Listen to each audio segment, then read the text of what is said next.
ammeter experiment. Okay, this is the circuit for the experiment. So this wire that you have will be used as your shunt resistor S that you see in your diagram. So this is your wire is nothing but the shunt resistor, and that is connected in parallel to your galvanometer. Okay, so let's connect it. Place all your equipments like how they are placed in the circuit diagram. Wire attached in parallel to the galvanometer. Okay, make sure you connect it properly.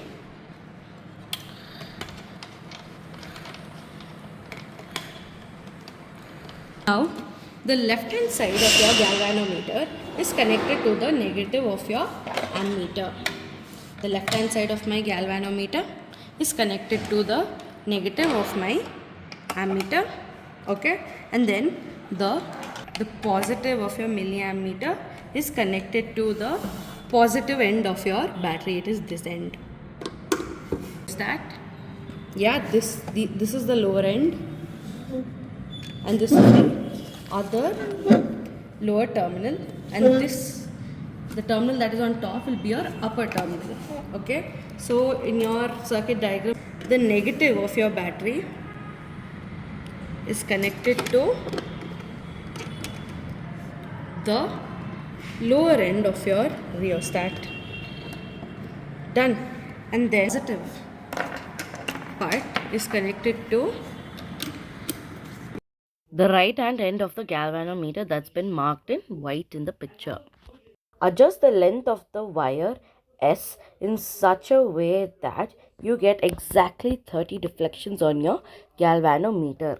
When your needle is at 30, you are supposed to keep this end fixed, okay, and then pull out the other end and then pull it out. Okay, make sure that you check the length of your wire. Okay, use a twine and then measure the length of this wire.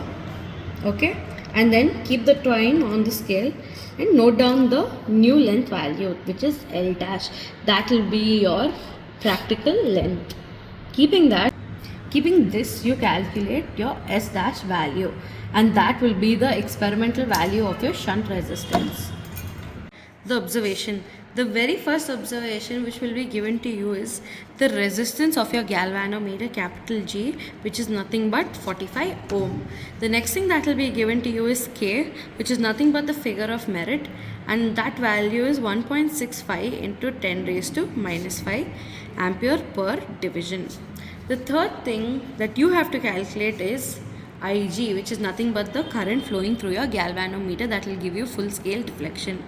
That is nothing but N into K. So you know that N is the number of deflections on either side of your galvanometer. This is your galvanometer.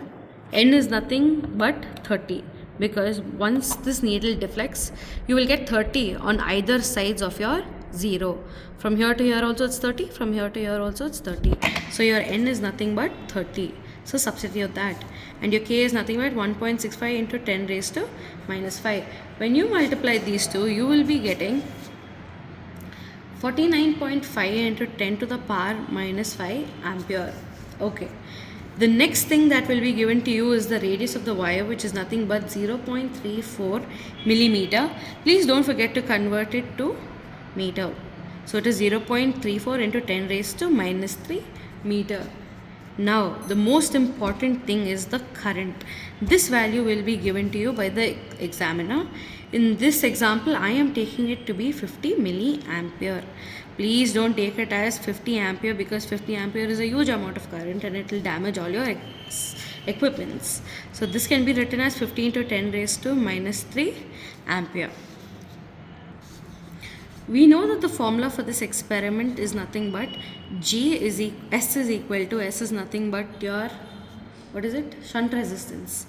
So S is the shunt resistance, that is equal to Ig, which is the current through the galvanometer, into G, which is the resistance of the galvanometer, and I minus Ig. Your Ig is nothing but 49.5 into 10 to the power minus 5 into 45, which is the resistance of the galvanometer.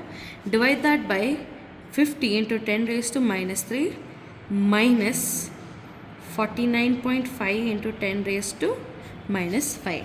Okay, when you multiply 49.5 and 45, you will be getting 2227.5 into 10 raised to minus 5. And the next thing that you are going to do is write 50 into 10 raised to minus 3 minus this 10 raised to minus 5 can be written as 10 raised to minus 3 into 10 raised to minus 2.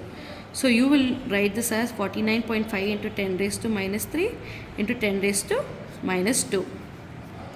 So 2227.5 into 10 raised to minus 5.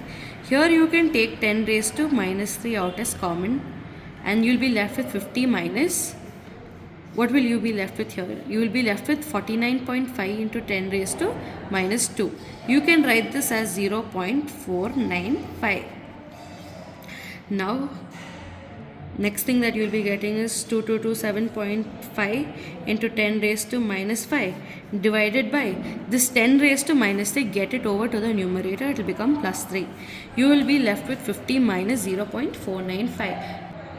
This is nothing but 49.505.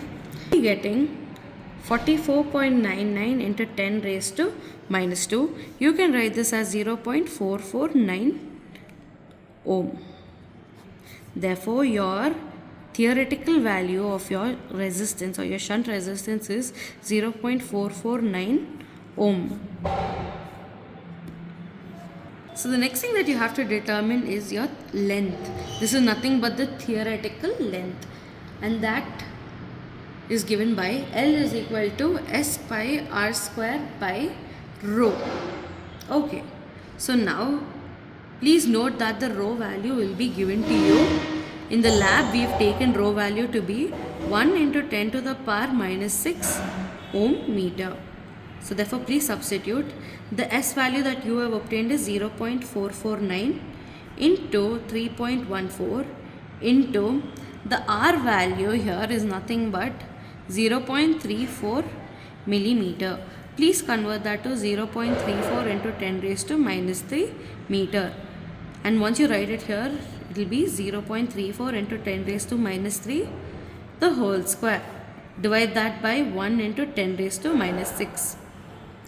So once you substitute and multiply all the values, you will be getting 0.1629 into 10 raised to minus 6 divided by 1 into 10 raised to minus 6, which is nothing but 0.1629.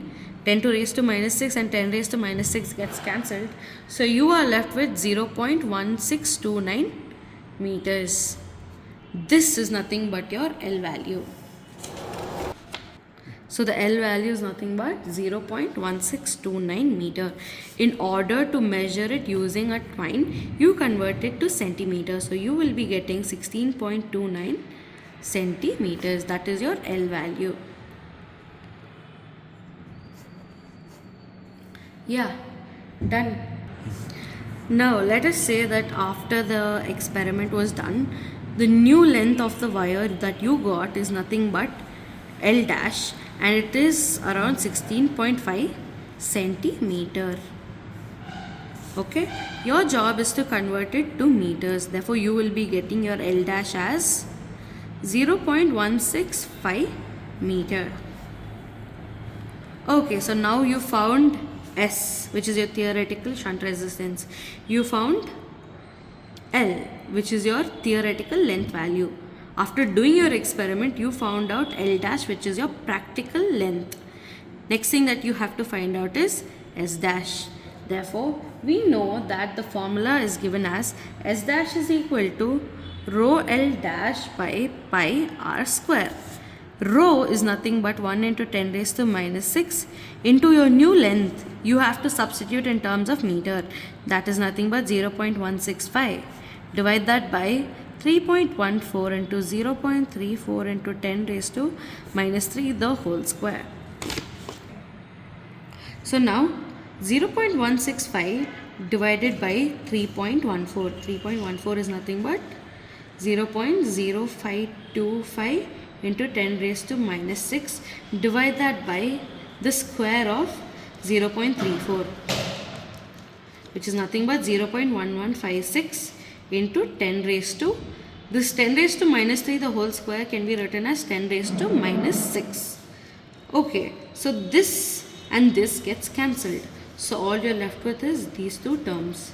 So 0.0525 divided by 0.1156 is nothing but 0.4541 ohm. Therefore, you have determined your practical shunt resistance. Okay, so you have to make sure that your S value and your S dash value are pretty close. You have obtained your S value to be 0.449 ohm and your S dash value to be 0.4541, and both these values are pretty close. Therefore, your experiment and your calculations are correct. Thank you.